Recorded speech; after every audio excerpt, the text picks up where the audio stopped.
오늘의 설교 제목은 영원한 시선으로 오늘을 살라입니다. 말씀은 전도서 3장 11절입니다. 자, 그럼 말씀 요약 팟캐스트 시작하겠습니다. 네, 오늘 저희는 전도서 3장 11절 말씀을 가지고 좀 이야기를 나눠보려고 해요. 하나님이 모든 것을 지으시되 때를 따라 아름답게 하셨고 또 사람들에게는 영원을 사모하는 마음을 주셨느니라. 이 말씀인데요. 네.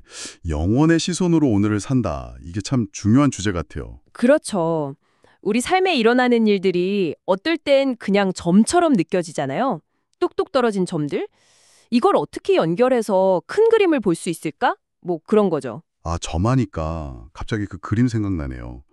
조르주 스웨라의 전묘법 그림이요. 아, 그랑드자트 섬의 일요일 오후, 맞죠? 네, 맞아요. 그거 가까이서 보면 진짜 그냥 색깔 점들이 막 찍혀 있잖아요. 뭐가 뭔지 모르겠고. 그렇죠. 근데 신기하게 좀 떨어져서 보면 이게 공원 풍경이네 하고 보이잖아요. 네네. 인생도 좀 그런 면이 있는 것 같아요. 너무 가까이서, 그러니까 당장 닥친 현실, 힘든 일, 이해 안 되는 상황들만 보면 혼란스럽죠. 맞아요. 이게 다 뭔가 싶고 의미를 모르겠고. 그런데 한 걸음 뒤로 물러서서 좀 더 큰 시야로 보면요. 그러니까 영원이라는 하나님의 시선으로 보면 달라지는 거죠. 그 점 같은 사건들이 모여서 사실은 하나의 아름다운 그림을, 하나님의 계획을 만들어가고 있었다는 걸 발견하게 되는 거군요. 네, 바로 그거죠. 성경 인물 중에서는 요셉이 정말 대표적인 예가 아닐까 싶어요. 요셉. 정말 파란만장했죠. 그럼요. 형들한테 미움받아서 팔려갔지, 노예 생활했지, 또 억울하게 누명 쓰고 감옥까지 갔지. 정말 고통스러운 점들의 연속이었어요. 그 순간순간 요셉은 얼마나 답답했을까요? 아마 상상하기 힘들 정도였을 것 같아요. 의미도 모르겠고 끝도 안 보이고. 그랬겠죠. 하지만 결국 그 모든 점들이 어떻게 이어졌죠? 나중엔 애굽의 총리가 되어서 그 큰 기근 속에서 수많은 사람들을 살리고 또 가족들과도 극적으로 만나잖아요. 맞아요. 나중에 형들한테도 직접 말하잖아요. 당신들은 나를 해치려 했지만 하나님은 그걸 선하게 바꾸셔서 오늘같이 많은 생명을 구하게 하셨다고요. 네, 창세기 50장 20절 말씀이죠. 진짜 고통의 점들이 모여서 구원이라는 놀라운 그림이 된 거예요. 오늘 본문인 전도서 3장 11절 앞부분도 딱 그 말씀이네요. 하나님이 모든 것을 지으시되 때를 떠나 아름답게 하셨다. 네, 모든 것은 하나님의 정하신 때가 있다는 거죠. 그리고 그때가 되면 비로소 그 일이 아름답게 보인다는 약속이고요. 근데 중요한 건 그때가 오기 전까지는 그 아름다움을 우리가 잘 못 느낄 수도 있다는 거겠죠? 그렇죠. 바로 그거예요.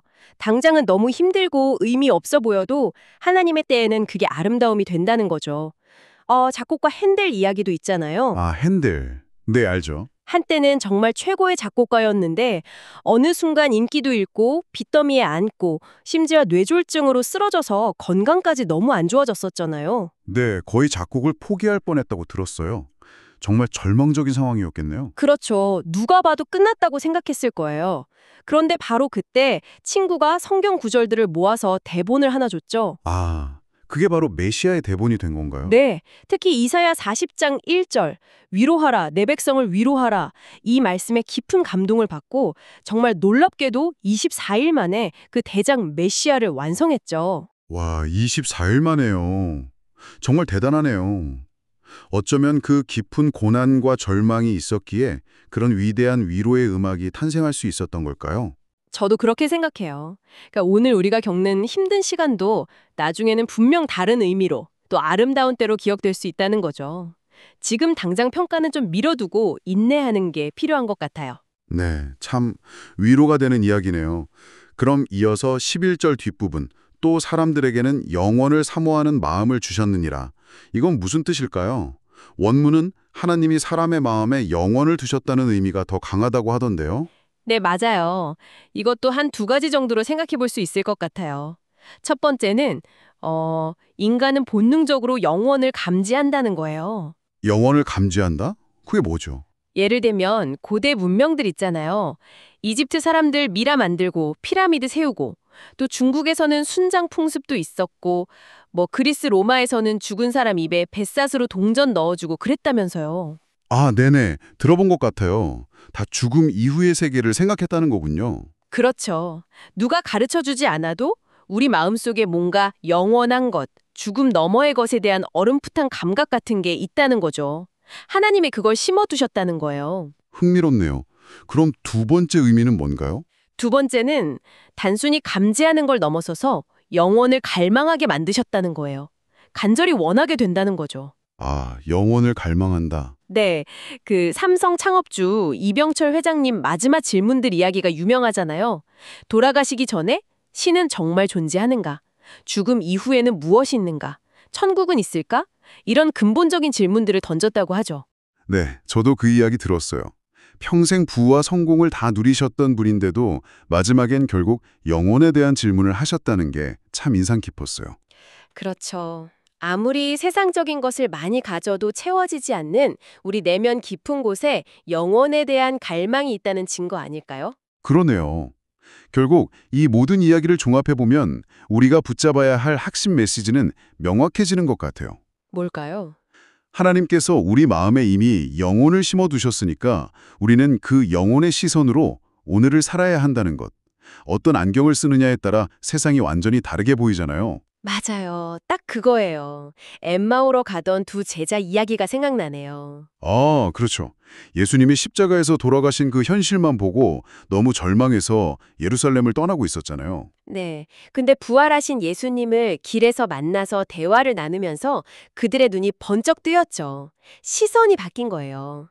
십자가 죽음이라는 그 절망적인 현실에서 부활의 영광이라는 영원으로요. 아, 시선이 바뀌니까 행동도 바로 바뀌었죠.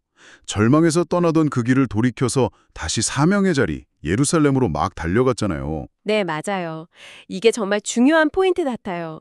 영원의 시선을 갖게 되면 오늘을 살아가는 우리의 태도, 우리의 발걸음 자체가 달라진다는 거죠. 구체적으로 어떤 변화들이 있을까요? 영혼의 시선으로 살면요? 우선 세상적인 것들의 가치를 다시 보게 되는 것 같아요.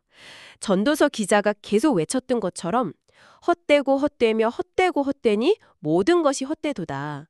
뭐 부귀, 영화, 성공, 명예 이런 것들이 영혼의 관점에서 보면 그렇게 대단한 게 아니라는 걸 깨닫게 되죠. 그걸 알게 되는 거죠. 반대로 하늘의 것, 영원한 것들의 가치는 더 분명하고 소중하게 느껴지고요. 예수님 말씀처럼 너희 보물을 하늘에 쌓아둬라 하신 거나 먼저 그의 나라와 그의 의를 구하라 하신 말씀들이 삶의 진짜 우선순위가 되는 거군요. 그렇죠. 인생의 목표 자체가 바뀌는 거예요.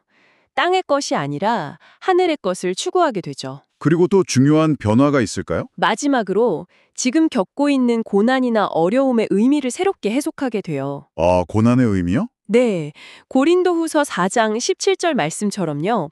우리가 잠시 받는 환난에 경한 것이 지극히 크고 영원한 영광에 중한 것을 우리에게 이루게 함이니. 와, 지금 겪는 이 가벼운 혼란이 장차 올 영원하고 무거운 영광을 만들어가고 있다니 정말 놀라운 관점이네요. 그렇죠. 그러니까 지금 당장 힘들고 눈물 나도 이게 끝이 아니라는 걸 아는 거예요. 영원한 영광을 행해가는 과정이라는 걸 믿으니까. 그래서 찬송가 가사처럼 눈물 흘리며 씨를 뿌리는 자는 기쁨으로 거두리로다. 이런 소망을 가지고 나아갈 수 있게 되는 거죠. 네, 그렇군요. 영혼의 시선으로 오늘을 살아간다는 것, 이것이 정말 우리 그리스도인들에게 주신 큰 소망이자 능력인 것 같습니다. 청취자분들의 삶에도 이 영혼의 시선이 활짝 열려서 오늘 하루하루를 더 의미 있고 기쁘게 살아가시기를 진심으로 소망합니다. 오늘 말씀 요약은 여기까지입니다. 주신 은혜로 한 주를 힘있게 살아가시기를 기도합니다. 감사합니다.